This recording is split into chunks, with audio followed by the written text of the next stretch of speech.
Kedua pelaku begal sepeda motor dipaksa merasakan perihnya ditembus timah panas petugas setelah melakukan perlawanan dan hendak melarikan diri saat disergap petugas.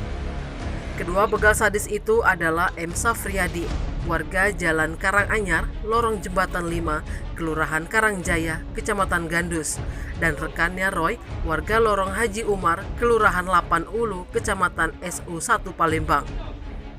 Keduanya dilumpuhkan dengan peluru timah panas di betisnya masing-masing. Kapolres Tabes Palembang Kombes Pol Muhammad Najib melalui Kasat Reskrim Kompol Haris Ninza mengatakan, kedua pelaku diringkus oleh tim Buguyur Bae, Opsnal Ranmor Satreskrim Polrestabes Palembang. Kedua pelaku melakukan aksi curas di Jalan Musyawarah, Karangjaya, Kecamatan Gandus, Palembang.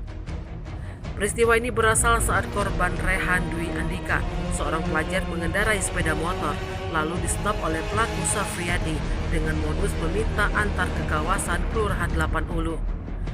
Kemudian sesampai di TKP, korban langsung disuruh turun dari atas motornya dan diancam dengan senjata tajam. Atas peristiwa ini, korban pun langsung kehilangan sepeda motor Honda Beat. Tak terima, korban melaporkan kejadian ini ke Polrestabes Palembang. Selain mengamankan kedua pelaku, anggotanya juga mengamankan barang bukti berupa pakaian, jaket yang digunakan pelaku saat beraksi.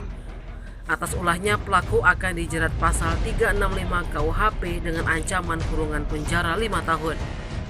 Motor hasil begal itu dijual seharga 2 juta dan uangnya untuk makan, minum, dan membeli rokok. Tim Liputan Sumsel Update TV melaporkan.